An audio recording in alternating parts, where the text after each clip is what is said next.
আসসালামু আলাইকুম বন্ধুরা, আমরা বর্তমানে উপস্থিত আছি পাবনা জেলার বড়াল ব্রিজ রেলওয়ে স্টেশনে। আমরা এখান থেকে যাব বাংলাদেশের সর্ববৃহৎ বিল চলন বিলের সৌন্দর্য উপভোগ করতে। তো চলুন বন্ধুরা, চলন বিলের সৌন্দর্য উপভোগ করে আসি। আমরা বড়াল ব্রিজ রেল স্টেশনের পাশ থেকে 10 টাকা জনপ্রতি ভাড়ায় চরভাঙ্গুরা নৌকাঘাটের উদ্দেশ্যে রওনা দেই। যেতে যেতে ভাঙ্গুরা উপজেলা পরিষদ ও সুন্দর স্থাপনা ভাঙ্গুরা মডেল মসজিদ দেখতে পেলাম। চারপাশের গ্রামীণ সৌন্দর্য দেখতে দেখতে 10 মিনিটে আমরা চরভাঙ্গুরা নৌকাঘাটে পৌঁছে যাই। আমরা নৌকাঘাট থেকে 4 ঘন্টার জন্য 600 টাকায় নৌকা ভাড়া করে চলন বিলের উদ্দেশ্যে রওনা দেই। আপনারা যারা এখান থেকে নৌকায় চলন বিলের সৌন্দর্য উপভোগ করতে চান, তাদের জন্য ডেসক্রিপশন বক্সে নৌকার মাঝির ফোন নাম্বার দেওয়া আছে। চাইলে ভ্রমণের পূর্বে মাঝির সঙ্গে কথা বলে আসতে পারেন। চলন বিল নাটোর, সিরাজগঞ্জ ও পাবনা জেলা জুড়ে বিস্তৃত। এটি আত্রাই ও বড়াল নদীর সংকোচনের সাথে সম্পর্কিত একটি অঞ্চল। যমুনা নদীর জল নিষ্কাশনের একটি প্রধান প্রাকৃতিক ব্যবস্থা হিসেবে কাজ করে। চলন বিলের জীববৈচিত্র্য ও পরিবেশ। এই বিলটি একটি সমৃদ্ধ জলাভূমি। এখানে প্রচুর পরিমাণে দেশীয় মাছ পাওয়া যায়। এখানে 34 প্রজাতির সরীসৃপ এবং 27 প্রজাতির স্তন্যপায়ী প্রাণীর আবাসস্থল। এটি জলজ উদ্ভিদ ও প্রাণীর জন্য একটি সমৃদ্ধ পরিবেশ সরবরাহ করে। চলন বিলের অর্থনৈতিক গুরুত্ব। বর্ষাকালে চলন বিল প্রচুর পরিমাণে দেশীয় ও সুস্বাদু মাছ পাওয়া যায়, যা স্থানীয় অর্থনীতির জন্য গুরুত্বপূর্ণ। দেশের অন্যতম বৃহৎ এবং সমৃদ্ধ বিল হওয়ায় এটি স্থানীয় জীবনযাত্রার একটি গুরুত্বপূর্ণ অংশ। এটি মূলত অনেকগুলি ছোট বিলের সমষ্টি। 47টি নদী ও অন্যান্য জলপথ চলন বিলের মধ্য দিয়ে প্রবাহিত হয়। এটি বাংলাদেশের বৃহৎ বিল এবং সমৃদ্ধ জলাভূমি। 1986 সালের জরিপ মতে চলন বিলের আয়তন 800 বর্গমাইল বা 2072 কিলোমিটার। বর্তমানে বিলটিতে পলিমাটি জমার ফলে এর আকার সংকুচিত হয়ে আসছে। বর্ষায় দ্বীপের মতো ভাসমান সবুজ গ্রাম, শীতে অতিথি পাখির কলরব, সুনীল আকাশ এবং শরতে বিলের পাড় ধরে পড়ে থাকা কাশবনের সৌন্দর্যে আগত দর্শনার্থীদের মনোমুগ্ধ করে রাখে। শুধুমাত্র ভরা বর্ষায় চলন বিলের প্রকৃত রূপ ধরা পড়ে, আর তখন প্রায় 368 বর্গ কিলোমিটার এলাকা জলে একাকার হয়ে যায়। বর্ষাকাল ছাড়াও প্রায় সারা বছরই চলন বিলের বুকে নৌকা ভেসে বেড়ায়, কিংবা বিলের বৈচিত্র্যপূর্ণ সৌন্দর্য উপভোগ করতে অসংখ্য পর্যটক ছুটে আসে। হাই বন্ধুরা, দেখুন চলন বিলের মাঝখান দিয়ে বয়ে গেছে রেলপথ। আমার পাও তো খুব কাঁপতেছে। জীবনের প্রথম রেল লাইন পার হইলেন, রেল সেতু পার হইলেন।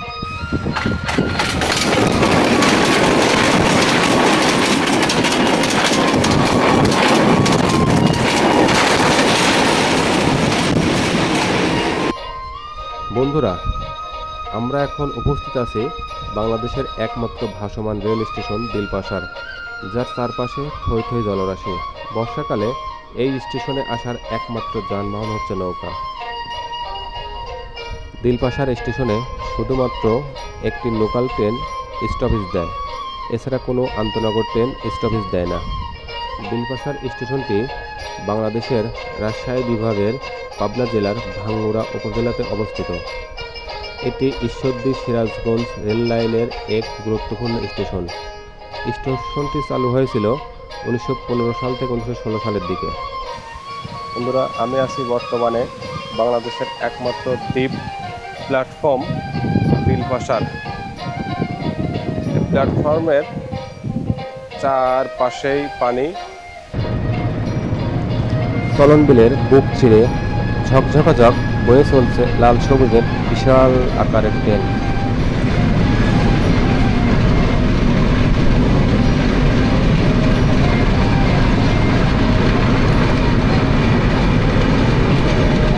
বন্ধুরা, আপনারা দেখতে পাচ্ছেন দিলপাশার ভাসমান গ্রামের পাশেই দিলপাশার কিছু প্রতিষ্ঠান, যেমন দিলপাশার ইউনিয়ন উচ্চ বিদ্যালয়, দিলপাশার ইউনিয়ন পরিষদ, দিলপাশার স্বাস্থ্য কমপ্লেক্স ও দিলপাশার ভূমি অফিস। বর্ষাকালে এসব প্রতিষ্ঠানে আসতে একমাত্র যানবাহনই হচ্ছে নৌকা।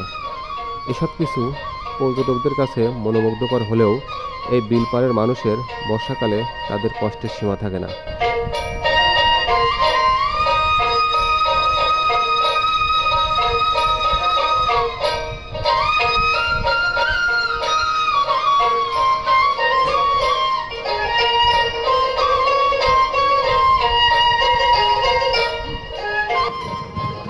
বন্ধ করে বলতেছি, এখানে পানি হবে কত?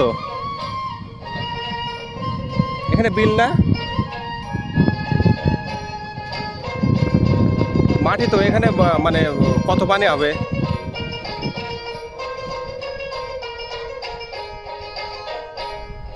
চলন বিলের পানির গভীরতার মাপ নেওয়া হচ্ছে।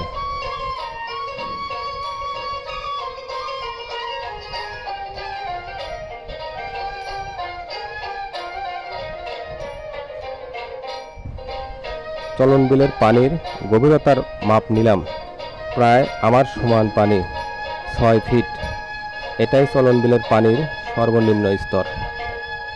আপনারা যারা বাংলাদেশের বিভিন্ন স্থান থেকে চলন বিলের সৌন্দর্য দেখতে আসতে চান, তারা দেশের যে কোনো স্থান থেকে রাজশাহীগামী যে কোনো বাসে চড়ে নাটোরের কাছিকাটা নামক স্থানে নামলে সবচেয়ে সুবিধা হবে। আর আপনারা যারা ট্রেনে চড়ে আসতে চান, তারা ঢাকায় কমলাপুর রেল স্টেশন থেকে সকাল 6টায় ধূমকেতু এক্সপ্রেস ট্রেনে বড়াল ব্রিজ নামক রেল স্টেশনে নামতে হবে। ঢাকা থেকে ট্রেনে আসতে সময় লাগবে 3 ঘন্টা 30 মিনিট এবং জনপ্রতি ভাড়া পড়বে 300 টাকা। সারাদিন চলন বিল ঘুরে আবার বিকেল 5টা 30 মিনিটে পদ্মা এক্সপ্রেস ট্রেনে ঢাকার উদ্দেশ্যে ফেরত যেতে পারবেন। পরন্ত বিকেলে বিলের গোধূলিরাঙা সূর্যাস্ত দেখতে দেখতে সমস্ত ক্লান্ত দূর করে আবার বাড়ির উদ্দেশ্যে ফেরত যাচ্ছি।